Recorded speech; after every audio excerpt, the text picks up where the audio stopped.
You're listening to What's Contemporary Now, a show about culture and the people, places, and things that together make it up.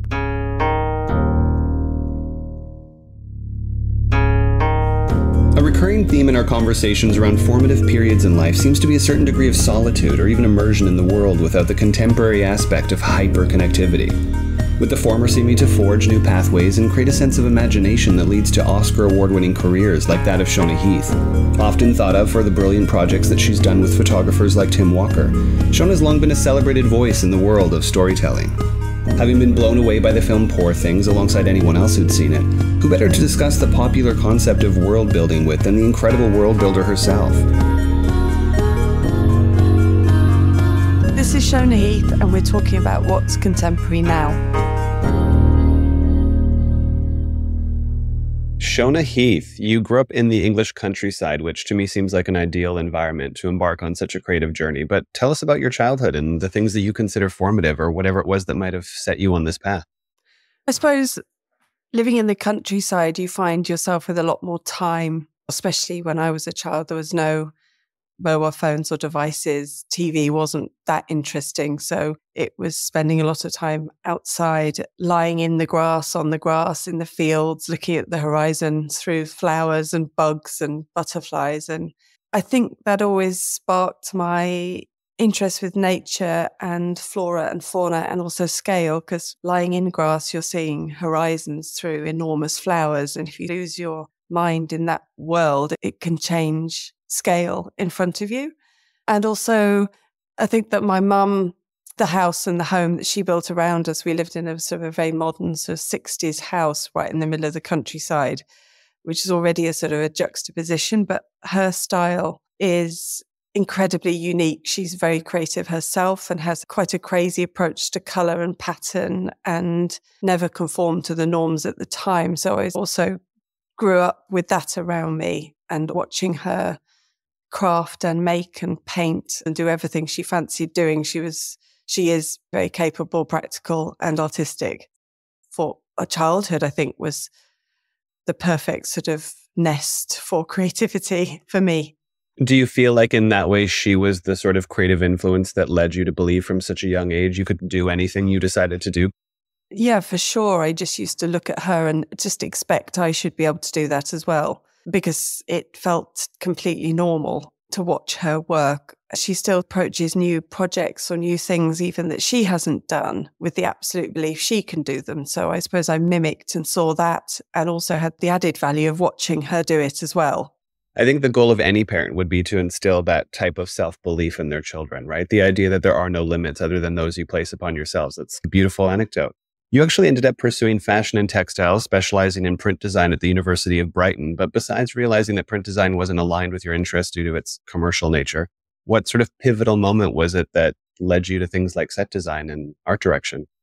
I think the moment was within my course, which actually was just the best bit about my fashion course, is we got to work for 18 months in industry in different placements. And I went into print studio where I was drawing flowers on repeat, which I also really loved and still really am glad I'm capable of doing that. But I didn't like being a drawing machine.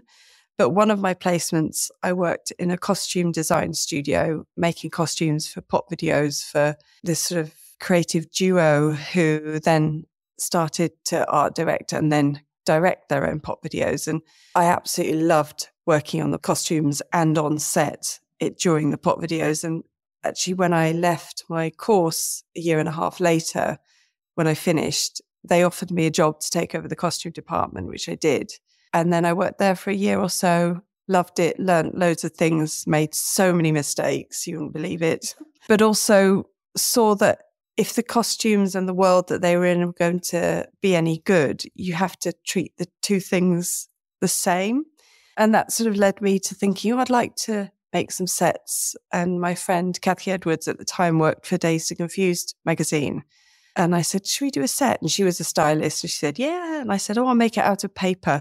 Again, because my mum used to make me paper sculptures. And I thought I could do that as well, but just huge scale. I didn't ever stop to think I couldn't actually. Thank God I could. I did.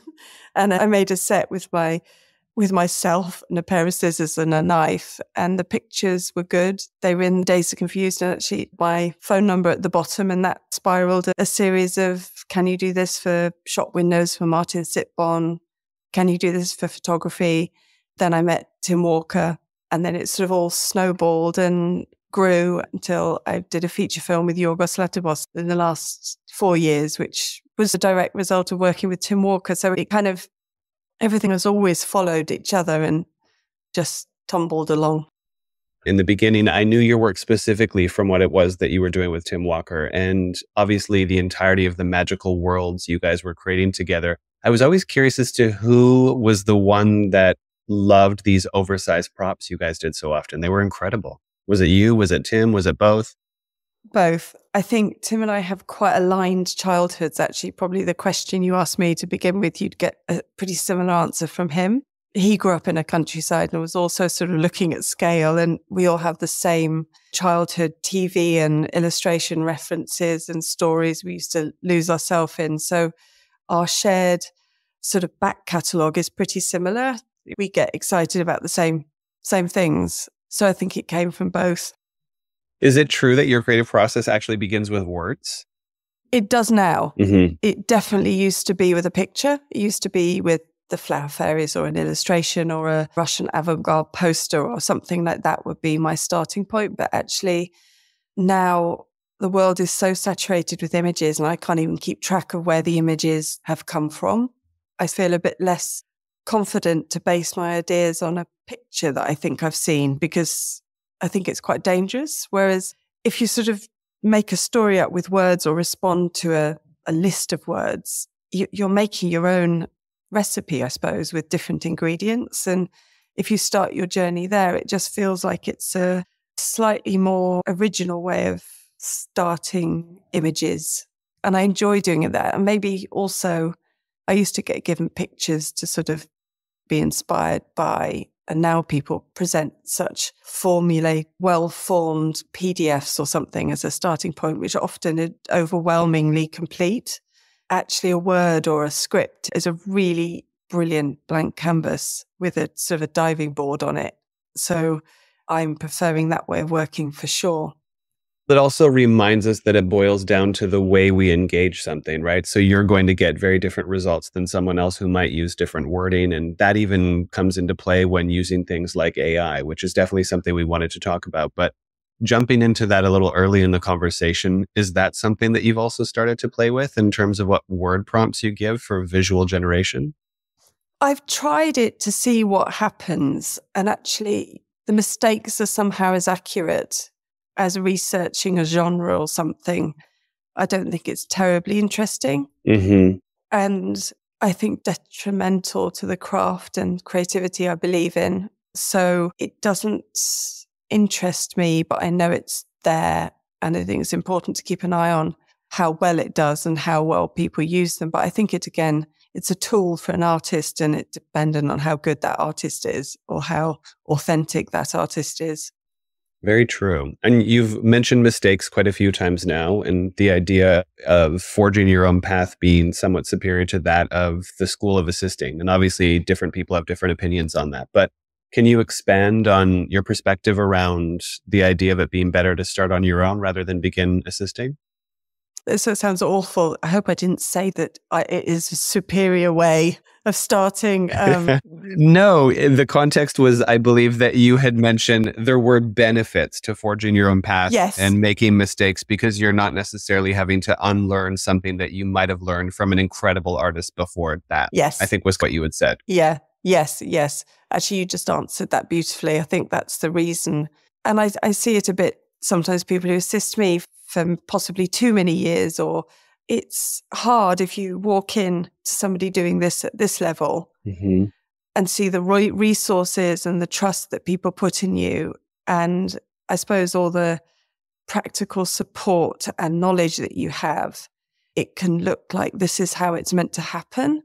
And actually, I've got here because I made tons of mistakes. So I said, yeah, I can make a set out of paper. And the only thing that meant that I could is that I had to, that I committed to it. And then you end up doing it on the floor in your friend's hall because you said you could. And I think to maybe watch how it's done professionally is such a shame. I think it possibly ruins the way people would approach their own work. They might think they need a proper cutting mat to make a paper horse, but they don't. They can do it in their garden.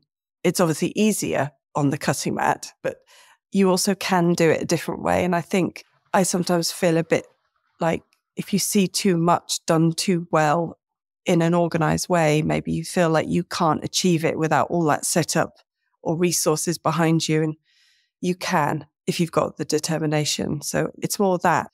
Also, if you start working and assisting, you don't have time to do your own work. There's a point where maybe you're broke anyway because you finished college or you work in a bar. And maybe the time you don't have the money that you can afford to go and do things, that's the time you spend forging your own creative voice. And if you're working, you don't have that time. People do love to say that creatives need time to sort of sit around and do nothing, right? I mean, even on a neurological level, I think it kind of helps synthesize information and formulate creative ideas. Film is definitely something we're going to be discussing today, but you've also worked with so many prestigious names like Vogue, W, Louis Vuitton, Dior, Prada, Miu Miu, Lanvin, and the list goes on. But in those collaborations, including one anecdotal tale that I read with the late Albert Abaz, when last minute he was going to ask you to remove an entire massive build of a tree, which sounded quite stressful. But has the creative process ever been disrupted by all of that excessive feedback, or do you feel like it generally stays sufficiently collaborative? I think it's been hugely disruptive, especially sort of 15 years ago or something. There was art directors and especially sort of heads of houses are very in control of the projects that are being made. Whereas now, I don't know if it's because I get slightly different projects or when I am involved, people want me to do what it is I do. But I feel people don't interfere as much, actually.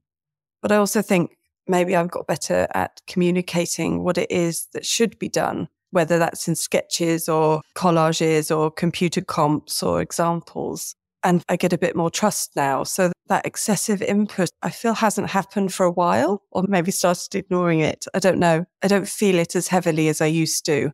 And also maybe I know by now that if we're shooting Louis Vuitton bags, you're going to have to see the bag.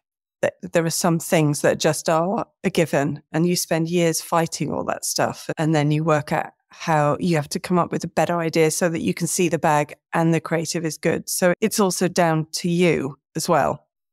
I love that. I was going to ask you what advice you would give someone who's still in the phase where that feedback can derail their process, but I feel like what you just said is the perfect advice. And speaking of all of those different mediums that you work in, right? So film, shows, photo shoots, is there a preference? The context obviously changes throughout. Do you love one more than the other? I do. I love photography. I love still imagery. I like the control and actually the sort of level of cheating you can put into the setup in the moment. You can jump around in front of the camera with a bulb and make some kind of crazy light show. And you can stand behind somebody holding up some massive hat that's falling off it. You can do much more immediate physical solutions to problems, which means you can do creative things you can't do in film as easily because you can't lose that person. So I like that. There are still mistakes in photography as well. And the scale is great in photography. I like it. And I like, you don't talk to somebody if they're filming, whereas you can talk to a photographer, you can communicate and I can look through the camera. Whereas with filmmaking, you can look at a screen. It's just, yeah, I love photography. You have described yourself as a storyteller and a dream teller, and I wanted to move into the film space and get a sense of how you perceive your role in a project like Poor Things, where you're tasked to bring Victorian sci-fi to life. With production design, actually, especially for film, I've had very little experience. In fact, I would say I've had one big experience, which is Poor Things. And I think the starting point can come at you in very different ways. I only got a script. I didn't get any visuals. That was the starting point. And I suppose in that respect, for Poor Things, the job of the production designer is the visualizer to make sure everybody else involved in that team, from the scriptwriter, the actor, the actress, the crew who are building it, sound, everything, that everybody can believe the same world that they're about to work on and film and record. And it starts by being able to talk in visual language and design this whole world. I think for me, this probably isn't for every production designer, but I don't think I'll ever do a period correct piece. It just wouldn't be what I would do well. I wouldn't do it well, so it wouldn't interest me. Finding something or accumulation or a collage of eras or things or approaches or ideas or something that comes up with a new way that is slightly different, that possibly can't be pinpointed. I mean, poor things, people say Victorian sci-fi or steampunk, God help me, that's so upsetting. But I've learned to accept that possibly that's the nearest description to it. And until there is another one, it will be that. Can you tell us why it's upsetting, though? Actually, the Victorian sci-fi I don't mind, but the steampunk, it absolutely isn't. Mm-hmm. And I'm really not a fan of steampunk, although I feel it in the zeitgeist. I think it's coming again as some rebound. It's going to be edgy in a couple of years and we're all going to think it's cool. Well, that was another thing I wanted to ask, is whether or not you feel like your background in fashion design came into play with this project. I think for sure, my interest in fashion, meaning that there's this turnover of ideas. You put things behind you and you let them rest and eventually they might come back round again.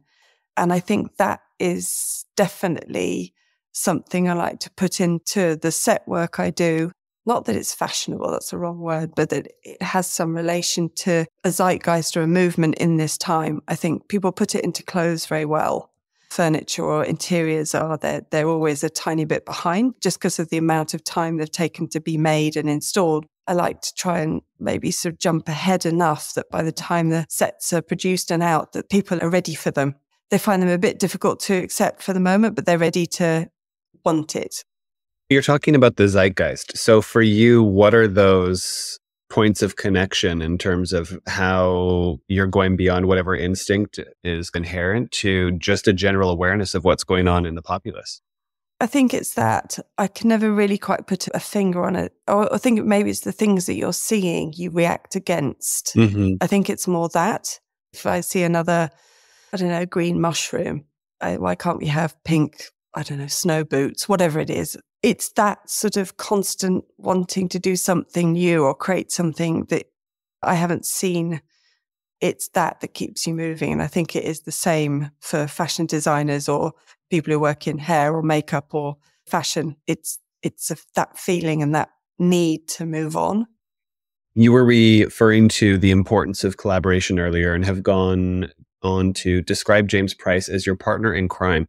So in a project as massive as this one, how important is that type of strong partnership and camaraderie to have on the team? I would imagine it's quite. I think that film just wouldn't have happened had our collaboration not worked. And it was an unusual one right from the very beginning. But that's because Yorgos is an unusual filmmaker and he didn't want somebody from film because he hadn't quite seen what he wanted or hadn't seen the person he thought could do poor things or deal with the script in the way he was hoping. And I was clearly not experienced enough, having never done a film, to do this sort of enormity. And James also had not had the experience of a different kind, but he had worked in film for 20 years and has an enormous experience in a lot of areas of film. So putting us together was quite a genius idea. And I think actually pure luck that we liked each other. I can't imagine how and why I'd be put in a room with somebody else that I could have collaborated with on a level. And we did, and we liked each other. I think the first time we met, we were both checking each other out and thought this isn't going to work. And then we did a week of work together and we just got on with it. We just worked well. And he's an amazing guy.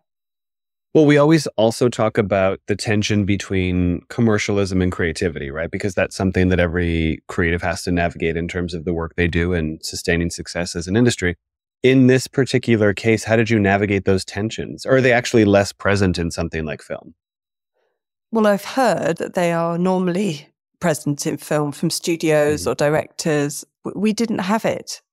I think Yorgos, the people he chooses to work with and collaborate with, from his producers to, hair, makeup, cinematographers, we never got told how to do it or how it should look. Not even from him. He was just adamant he wanted as much crafted and made as real in situ, and it had to look like something we'd never seen before. So the rest was down to us. We were really left to run riot. That's why I said partner in crime with James, because we sort of did run riot, and that sort of riotous behaviour grew because at first we didn't know how far he wanted to go. He'd seen 2 aesthetics to his work, from Killing of the Sacred Deer to The Favourite. You can't really compare them aesthetically.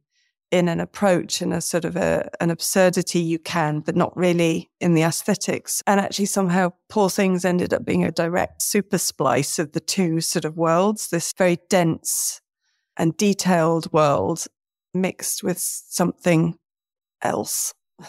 I mean, the entire process sounds like quite a dream, not only as your first foray into that space, going on to win an Oscar, working with someone with whom you have incredible synergy. Does it feel like it suddenly surpasses everything else you've done to date, or does it just register as a different category of accolade? It's like an accumulation of all the things I've done, and it definitely doesn't surpass. It just adds up everything I've done. Poor Things wouldn't have looked like it did had I not done all the things I'd done, from making paper sculptures to, I don't know, painting an apple blue. It's all the same learning. So I don't think it surpasses. I love the fact that actually pretty much everybody I know, not in my creative circles, but like families, friends, brothers, sisters, aunties, kids, see the film and they like it, or they don't understand it, or it challenges them, but nobody's hated it and everybody's thought it looked great. So I've loved that connection with a wider group of people than who used to see my fashion work. That's been so nice. And it's been worldwide. It's so all-encompassing, and that's been really exciting. The conversation around the Oscars has been all-consuming, and I'm actually really pleased they're over and we're on to creating something new. So happy that James and I stood up there and did what we did. It's been a crazy journey. It feels surreal and it didn't feel real. But I'm happier in my studio, I can tell you that.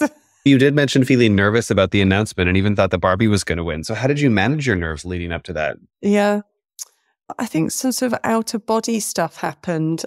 I couldn't quite work out which I wanted to do less, make a fake smile when we didn't win or get up on the stage. I couldn't work out which was worse. Oh my God, it was literally like having a sort of a split personality, what I was thinking at the time, and then during and after. It's insane. James and myself, neither of us are people who get up on stages and do that stuff. So it's really hard and challenging, and it puts you in the place of an actor for a second. You think, oh my God, I wouldn't want, and I couldn't do that. But it gives you a lot of respect for the stuff that they do endlessly. Of course. And you actually, in the last moment, decided to throw out any prepared speech and just wing it, no? Yeah, we prepared the BAFTA one because somebody said, you know what, you've got a good chance of winning this. You should do it because you don't want to mess something up. Because we'd received an award and made a right sort of mess up of it. And I think we were quite funny, but it was messy. Let's put it that way. And then we did the BAFTAs, prepared it, and we were just boring. And then to sort of prepare the speech for the Oscars, we both kept on putting it off and just think, God, it feels like if we do this, we'll jinx it. And so we agreed not to do it. And then actually my husband said to James as he squeezed past him to go up on the stage, remember to say something funny. And my husband had also said to me the night before, you're going to have to say something funny. And I was like, oh my God, you can't say that to anybody. That's the worst thing to tell me. And then James decided to suddenly start talking about custard tarts and love. And I just remember looking at him, sort of zoning out and thinking, this is the most surreal moment. And I don't know what he's talking about. So we didn't plan it, but I think we were all right. We just about remembered to thank Yorgos, which should have been first. Sometimes that's going to make it all the easier, right? Just being in the moment and seeing what happens, as risky as it might seem. But you just mentioned where your head's at today, and obviously super grateful, super excited, but also glad this is over and looking forward to other projects and things that you're excited about now. Is there anything that you can share with us? Well, I was working on a ceramic collaboration with 1882, which is a fantastic, really established ceramic company in Stoke-on-Trent. And the director, Emily Johnson, she is really sort of using designers and artists to use ceramic who don't use ceramic. So she has this sort of melting pot of people who don't know what ceramics do. And she tries to make what you want to make out of ceramics. And obviously, there's a million problems that I didn't even think about. Made a crazy lamp, which I'm very proud of, actually. I really love it. I'm hoping it doesn't sell so I can have it. So I'm working on a series of other things for 1882. And we're working in my studio concepting another film for Yorgos 2 down the line. He's already shot another one, which is coming out very soon. And he's working on one with James at the moment. And then this one's the one after. So we're working on that. I'm editing a little film, a very, very short film, somewhere between a sort of a children's story and a weird little theatrical blip. So always busy. Something that I thought was comical to imagine was reading that when you're working, you dress in a color-coded manner so as not to be disrupted by the visual distraction if you look different from the things you're working on. Yeah. And it just made me wonder, that's quite the aesthetic sensitivity. Do you just notice every detail in your environment at all times? I do. I strangely don't care about a lot of things. And I also don't recognize faces or facial features particularly. So signifiers like beards or skin color or haircut or somebody's style, I will remember that over their face, which I actually only started to realize. Although I'm very sensitive to color, I'm not so judgmental on things. I don't mind my house being a mess or not finished or not perfect. It certainly isn't. I like low and highbrow stuff in equal measure, just not middle of the road. I feel like we're talking a lot about the gray areas today. So the idea of you preferring a more defined side of the spectrum is interesting. And we can't let you go without asking the last and final question that everyone has to answer, which is, of course, what is contemporary now? I think what is contemporary now is what is contemporary always, which I can only think of as human beings and the sort of live conversation we have, because I think anything that's made or produced by the time that sort of future idea has become a reality and is consumed by the masses, it's mainstream and nearly over and therefore not contemporary. So I think it's conversation, maybe. Communication. Here for it. That's what this show's all about. So I feel very validated. Thank you, Shona. Pleasure. It was a great conversation. I'm glad we had the chance to do it, and congrats again on everything. Thanks so much. It was nice talking to you. Thank you. Thanks for tuning in to this episode of What's Contemporary Now. A special thanks to our show's producer, Cheyenne Asadi, who makes it all possible. Audio post-production by Griffin James, with original theme music by Joseph Topp Miller and Chase Coughlin of The Black Soft, and visual design by Aaron Meager and Graham Prentice. Subscribe now to be the first to catch new episodes every week, and if you've enjoyed listening, we'd love to hear from you. Leave us a review and let us know your thoughts. Your feedback helps us improve and reach more listeners like you. Follow us on Instagram, Threads, and LinkedIn for additional content, and join the conversation around what is contemporary now.